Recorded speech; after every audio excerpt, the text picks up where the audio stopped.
Entonces, comenzamos. ¿Me permiten tomo agua? Porque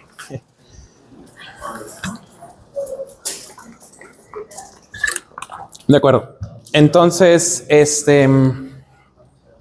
ya dijimos que entendimos esto, ¿verdad? De que yo aquí tengo metros, yo tengo el tiempo en segundos, y aquí mi nueva unidad, pues, es metros sobre segundos conforme al tiempo, o sea, sobre segundos, de cierta manera. Sí creo que vale mucho la pena mencionar esto de que estamos graficando conforme al tiempo.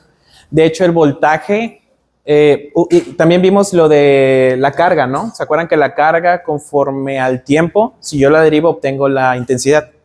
Y entonces yo tengo cuántos coulombs por cada segundo, que eso agarramos y lo sustituimos al final por amperes, ¿no? Es un ampere. Muy interesante. Pero, por ejemplo, el voltaje es algo curioso. Tiene que ver con una resta y tiene que ver con el trabajo necesario para poder mover algo ahí. No les quiero mentir, pero la expresión matemática ya no es conforme va avanzando el tiempo. Es algo distinto, ¿no? Entonces, que ustedes tengan esa observación de que no siempre aquí va a ser tiempo, les va a ser de mucha utilidad. ¿Ok? Ahora, la de flujo.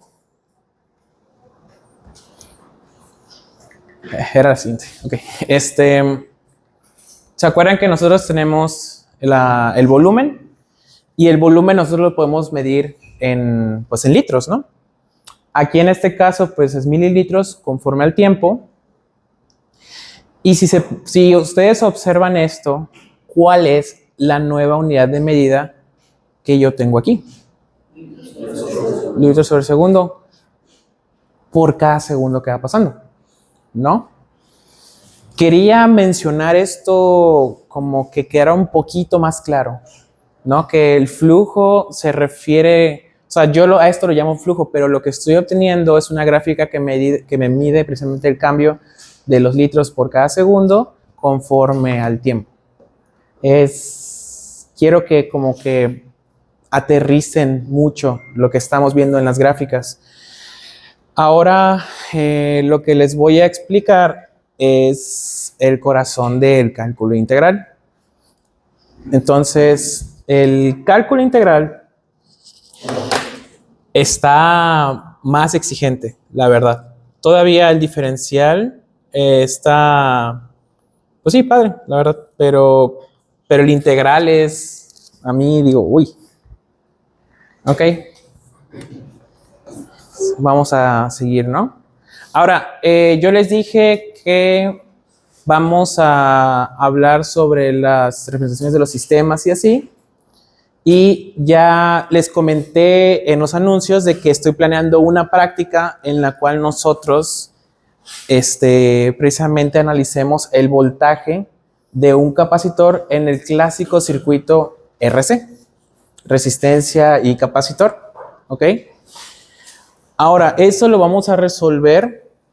Ahorita vamos a llegar hasta un punto en el que yo les voy a dar la herramienta de que ustedes entiendan a corazón qué es el cálculo integral. Que el cálculo integral se divide en dos herramientas. El área bajo la curva y la antiderivada. Son cosas distintas, pero curiosamente como que pareciera lo mismo, pero no es lo mismo. ¿Ok? Es incorrecto decir que es lo mismo. Hay un caso en el que sí es lo mismo, pero no es. ¿Ok?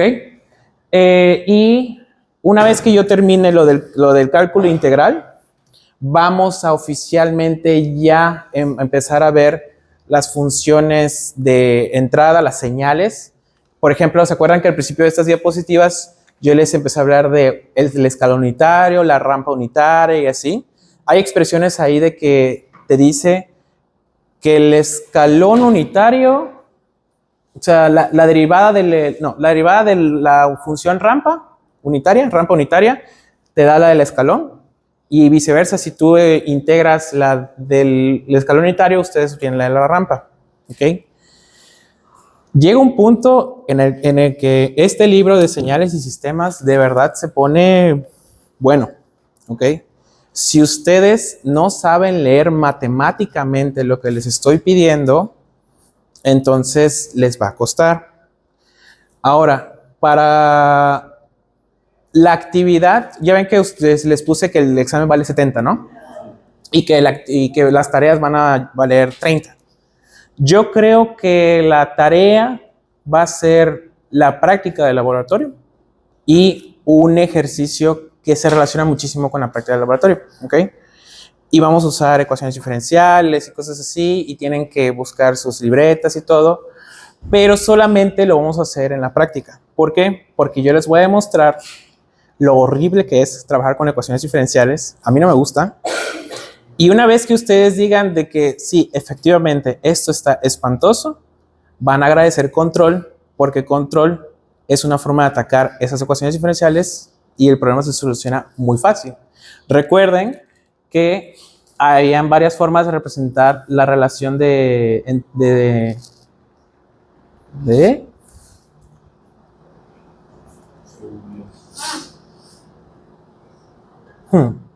Ahí voy, ¿eh?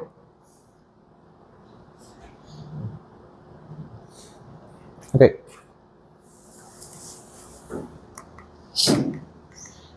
Ajá. Tenemos lo del módulo, el modelo de convolución, lo vamos a ver. Hicimos esto.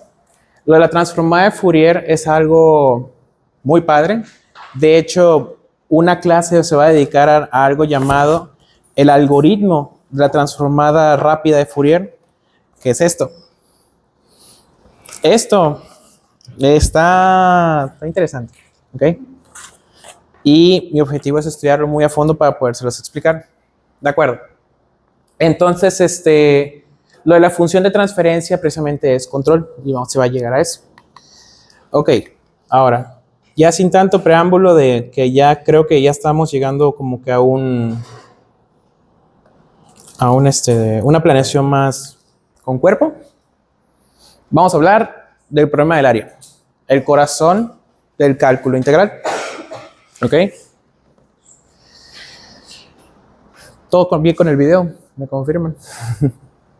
Sí. Ok, muy bien. Vamos a entender qué es el cálculo integral, ¿vale? Yo les digo que el cálculo integral trata de dos problemas. Primero vamos a hablar de la integral definida y la integral indefinida o la antiderivada. La integral definida es cuando ustedes agarran y se acuerdan que tienen su símbolo que de hecho no sé si específicamente qué nombre tiene, pero creo que Leibniz lo propuso y forma como que una S haciendo referencia a la suma.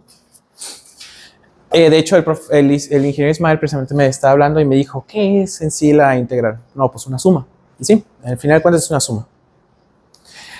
Yo tengo una función que nosotros sabemos que ya conocemos todo tipo de funciones, x cuadrada, x cúbica, 2x, 2x más 9. Ustedes ya saben eso, ¿no? Ya sabemos leer funciones.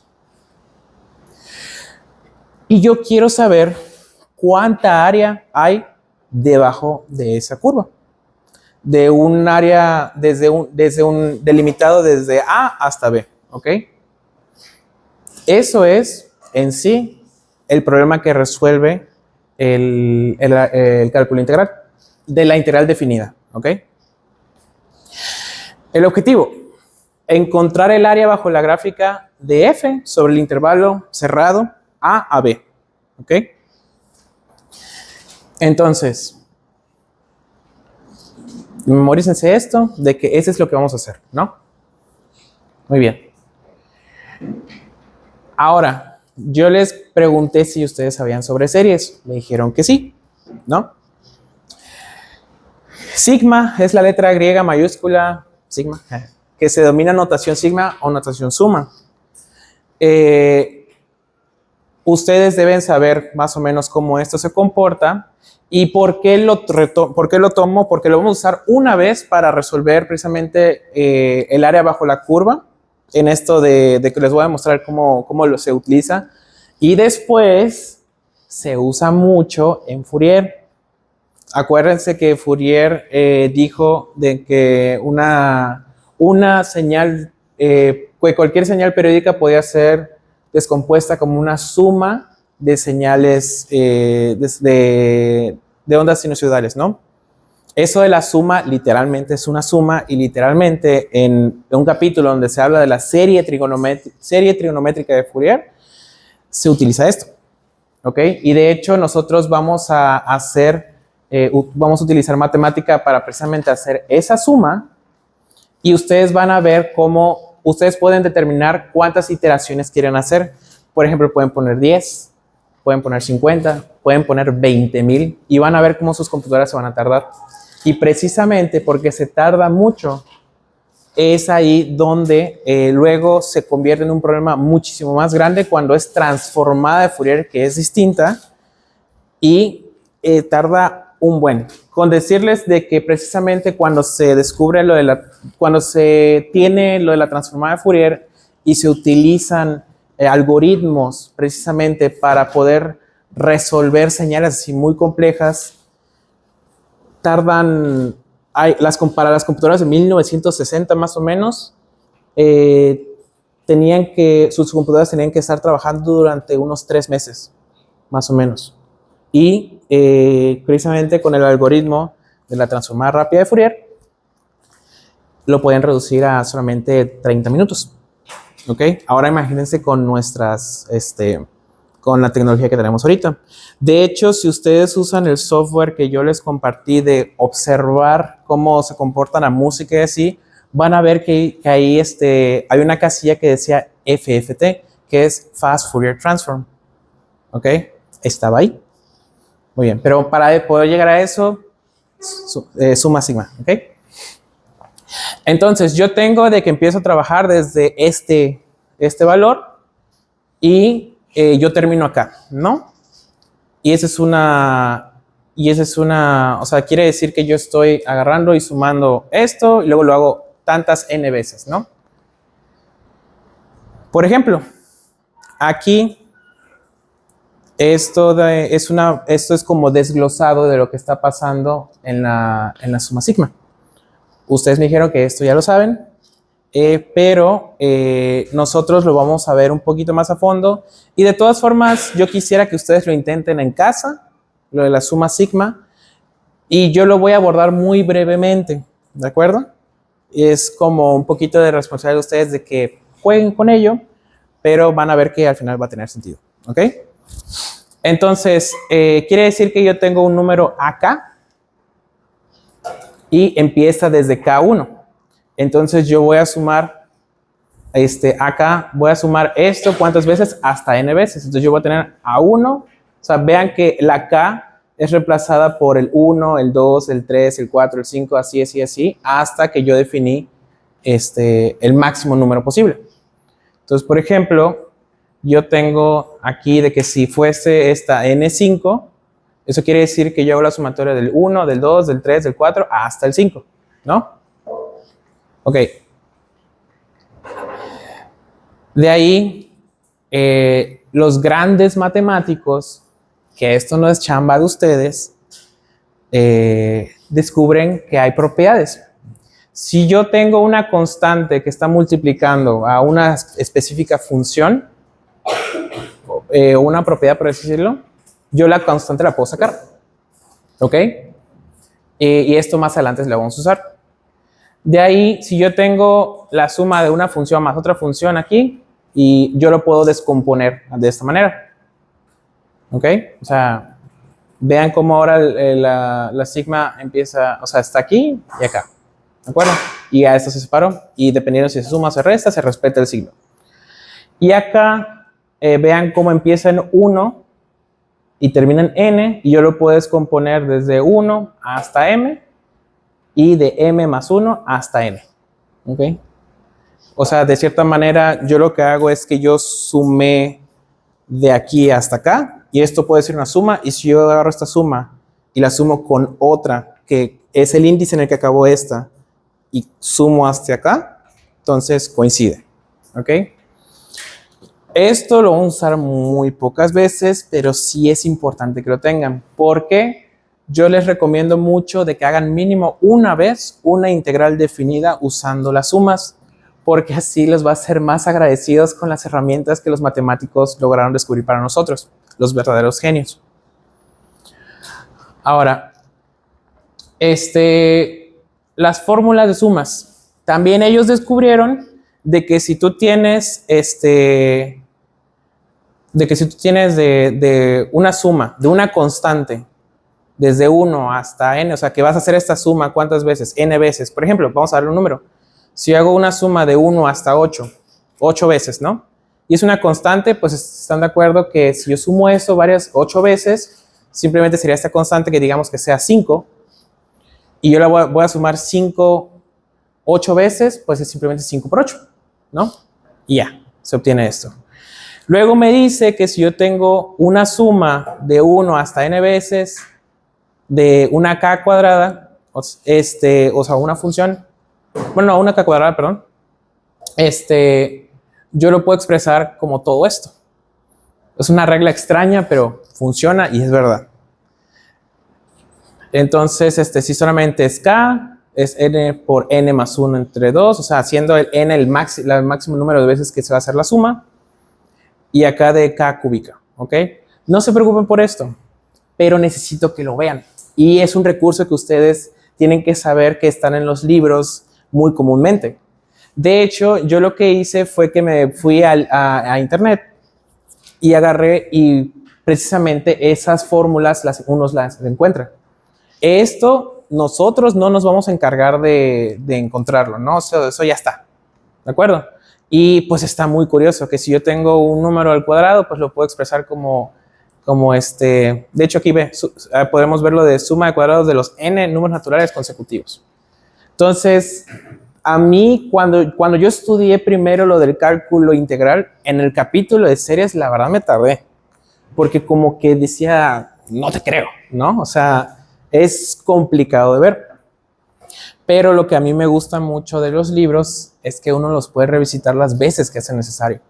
Entonces yo esas páginas yo las leí como unas 12, 13 veces. Y agarré y rayoteé y hice mis propios experimentos, entre comillas, y eso es lo que yo los quiero invitar a ustedes que hagan, que lean, ¿ok?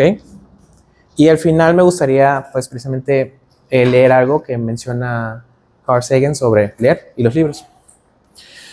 Más fórmulas de sumas que encontré, estas. Vean esto. Y a la cuarta, yo lo puedo descomponer como esto. O sea, imagínense los que descubrieron esto. O sea, están locos. ¿Ok? Vean Y, o sea, R de I, o sea, suma geométrica de razón R. Está increíble. ¿Ok? Muy bien. Ahora, vamos a hablar del punto fronterizo. ¿Cómo le hicieron entonces los matemáticos? Bueno, de hecho, Isaac Newton, creo. Ajá. Isaac Newton fue el gran genio que descubrió todo esto. Que yo puedo agarrar y ver, yo puedo agarrar y tomar varios rectángulos pequeños y el área de estos rectángulos, si yo los voy sumando, pues me aproxima al área bajo la curva. ¿Sí? Soy yo, están como ficheadas. Sí, justamente mi libro digital no está muy bien que digamos. ¿Okay? No es así. Sí, o sea, es un error, ¿ok? Muy bien. Ahora, aquí dense cuenta de que el punto fronterizo, por así decirlo, o sea, con el que yo voy a graficar, aquí pues es al medio del rectángulo, aquí es a la derecha y aquí es a la izquierda, ¿ok? Depende de dónde nos agarramos el rectángulo, nos da como que diferentes áreas, ¿ok?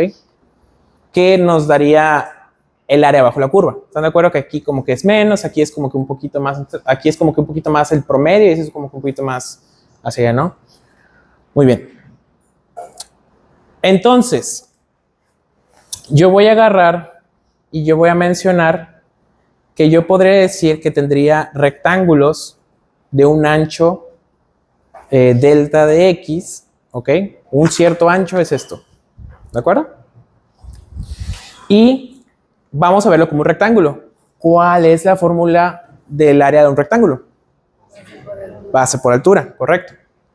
Entonces mi base podría decir que es el ancho de esto y la altura sería la función específicamente en este punto fronterizo. ¿Se acuerdan que yo agarro, como en el problema de la recta tangente, yo hacía lo de encontrar un punto que resulta que es f de x, ¿no? O sea, de una función, ¿no? Literalmente es lo mismo. Yo tengo f de este punto fronterizo, me da aquí.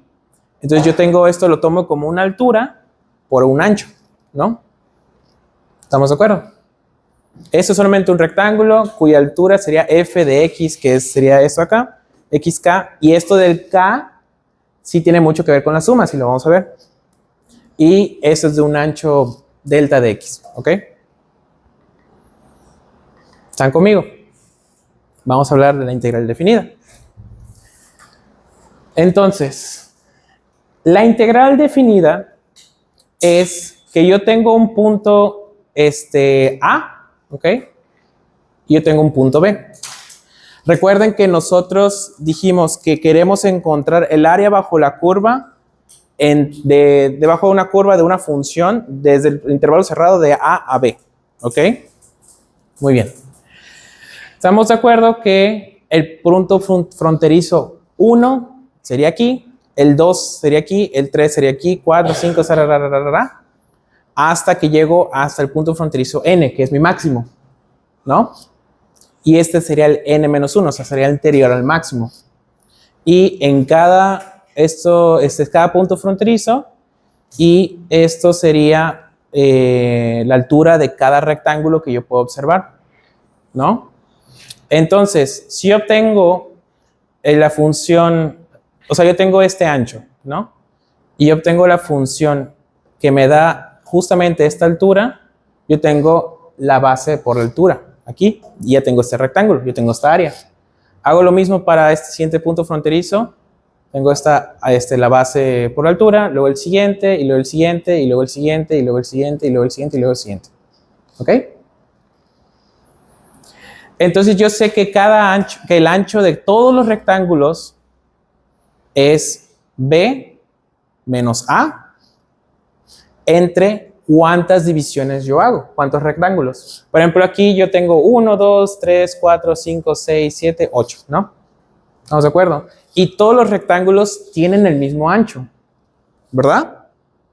Entonces, yo ya me despreocupé, ya resolví que ya tengo las bases de todos los rectángulos que voy a evaluar. Es B menos A entre N, ¿ok? El punto máximo de mi intervalo cerrado menos el punto mínimo de mi intervalo cerrado dividido entre cuántos rectángulos tengo. Ese es esto, ese es el ancho. Y luego yo tengo que cada punto fronterizo, esta parte todavía me va a ayudar para precisamente obtener la altura de cada... Ok. Sí, sí, antes. Yo tengo la altura, o sea, esto me va a ayudar para encontrar el punto fronterizo con el cual yo voy a evaluar la función que me va a dar la altura de cada rectángulo. ¿Ok? Vamos, por eso les digo como que esta a mí no sé, ¿de acuerdo? Entonces, ¿están de acuerdo que cada punto fronterizo yo lo podría definir como que yo parto de A, ¿ok? Y yo ya sé cada cuánto ancho ha pasado, ¿no? O sea, yo ya sé mi ancho. Entonces, yo ya sé que podría agarrar y decir, desde el punto A más ese ancho. El punto A más 2 veces ese ancho. El punto A más 3 veces ese ancho. El punto A más 4 veces ese ancho. El punto A más 5 veces ese ancho, ¿ok? Y yo estoy obteniendo cada punto fronterizo de acá. Y de hecho, observen cómo aquí dice para acá igual a 1, 2, 3 y así. Entonces, esto de cierta forma, ¿sí? La fórmula de arriba es el ancho. Sí, correcto. Y esto es... ¿Perdón? Porque yo así de esta forma, o sea, yo lo que hago es que K yo sé que va a ir incrementando 1, 2, 3, 4, 5, 6, 7, 8, ¿ok? Entonces yo al final, yo puedo obtener esta expresión. Yo evalúo, ese es el corazón, ¿ok? Eso es lo importante. Yo tengo una suma empezando desde 1 hasta la cantidad máxima de, o sea, de cuántos rectángulos tengo. Y aquí ese es el ancho, porque acuérdense que estamos haciendo base por altura. Esto es la base. Y la altura sería la función del punto fronterizo más el ancho. Y acuérdense que K, o sea, cuando K vale 1, significa que yo estoy evaluando este rectángulo. Cuando K vale 2, estoy evaluando este rectángulo. Cuando K vale 3, es este rectángulo, y así, y así, y así. ¿Ok?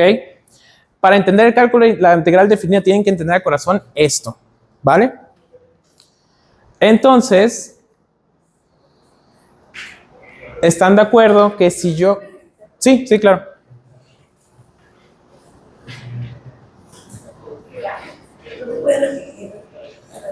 Esto sí, ok. De hecho, llega un punto en el que yo les voy a hacer la referencia de qué es lo de la función. Acuérdense que la función yo le entrego un valor específico y me da un valor de retorno, por así decirlo, ¿no? Entonces, ¿se acuerdan que cuando yo en lo de la recta tangente yo le entregaba lo del x más h o el f, o sea, f de x más h, y yo trabajaba con eso y trabajaba con esas dos variables y así? Ahora lo que yo le estoy metiendo es f de a más k de por b menos a entre n. Es una expresión un poquito más complicada y al final yo sé que esto es una suma, una serie. ¿Ok? Entonces eso quiere decir que lo voy a repetir. ¿Cuánto?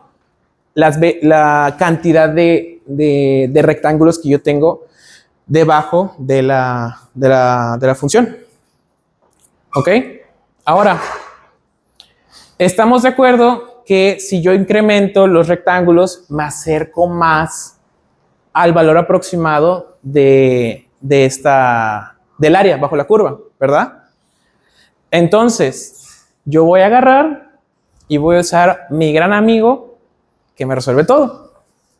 El límite cuando yo tengo rectángulos infinitos, ¿no? Límite cuando n, la cantidad de rectángulos, tiende al infinito. Quiere decir que yo tengo, son tan finitos que yo me aproximo precisamente a ese número. ¿Ok? ¿Estamos bien? Entonces, yo tengo la misma expresión, pero le agregué lo del límite. ¿De acuerdo? ¿Sí? Ok. ¿Puedes repetir qué es solamente la función de la suma? Sí. La función, ¿aquí qué me está diciendo? El límite cuando yo tengo triángulos infinitos de la suma de cada rectángulo. Y cada rectángulo es el ancho por la altura. Esto de aquí es la altura. Ese es el ancho. Y la altura yo lo obtengo, o sea, yo sé que voy a estar haciendo incrementos de 1.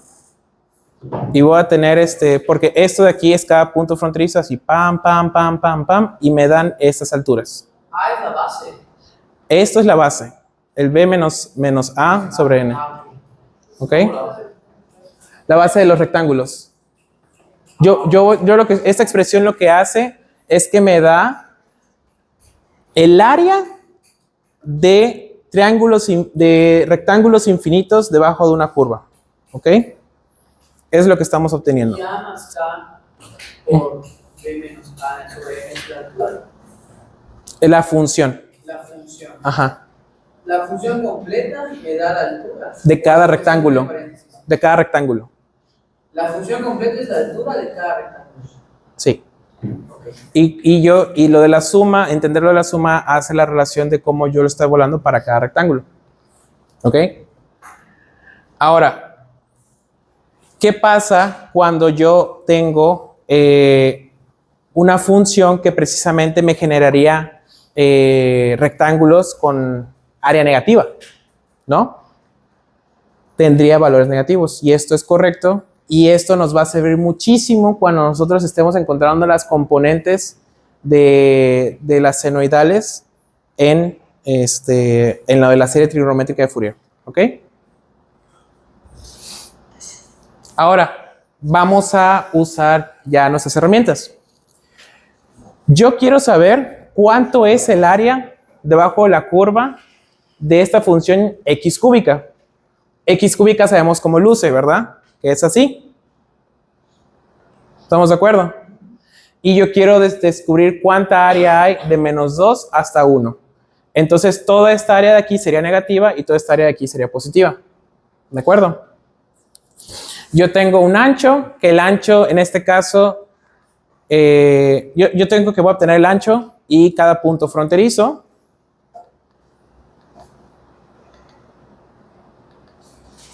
Entonces, el ancho sería el 1. O sea, ese sería B y ese sería A, ¿no? Entonces sería, yo tengo el punto menos 2,1, entonces sería el máximo, que sería 1 menos este menos 2 de acá, dividido entre n. Ese es mi ancho. Luego yo tengo cada punto fronterizo, y luego cada punto fronterizo, yo al sustituirlo me da esta expresión. Yo tengo desde menos 2, yo voy a tener que cada incremento es el ancho 3n, y si ustedes se ponen a pensar, esto creo que ayuda a entender un poquito más. Yo sé que yo estoy partiendo desde acá, en menos 2, y el ancho es 3 sobre n, ¿ok? Entonces, cuando estoy evaluando para el primer rectángulo, quiere decir de que mi punto fronterizo es aquí. Cuando yo agarro y mi K vale 2, ahora es este. Cuando K vale 3 es este. Cuando K vale 4 es este. Cuando K vale 5 es este. Y así, así, así, así, así, así. Y este punto fronterizo yo lo voy a ir evaluando en la función y me va a dar esta altura. Esta altura, esta altura, esta altura, esta altura, esta altura, esta altura, esta altura, y así hasta esta altura. ¿Ok? En sí eso es lo que está pasando. ¿De acuerdo? Ahora, yo voy resolviendo. Acuérdense que cuando yo evalúo mis funciones, dependiendo, por ejemplo, yo tengo la función f de x igual a x cúbica.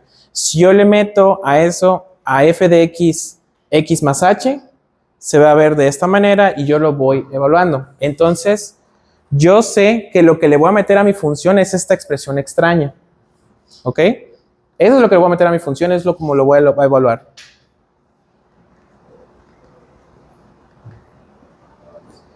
Entonces se acuerdan, ¿no? De que, por ejemplo, en lo de la recta tangente, yo le pude meter x más h y este x más h yo le doy al cuadrado y obteníamos este comportamiento, ¿no? O sea, es más o menos esto, como yo tengo la capacidad de a una función meterle un valor con el que yo voy a evaluar. ¿Ok?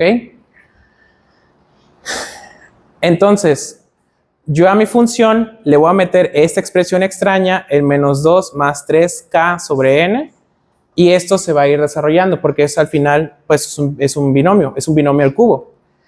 Tenemos que las fórmulas del binomio al cubo nos permite esto desarrollarlo como esto. ¿De acuerdo? Aquí yo la verdad considero que vale la pena que ustedes intenten hacer este problema por ustedes mismos. Yo sé que es difícil de seguirlo. A mí me costó, yo tardé 1 hora haciéndolo, ¿de acuerdo? Entonces, al final, yo recuerdo estas propiedades del sigma, y porque yo las recuerdo, significa que las puedo usar, y yo sé que podría sacar cualquier constante, y este 3 sobre n, precisamente es una constante, y la puedo sacar. Y luego yo voy a agarrar y voy a desarrollar esta suma.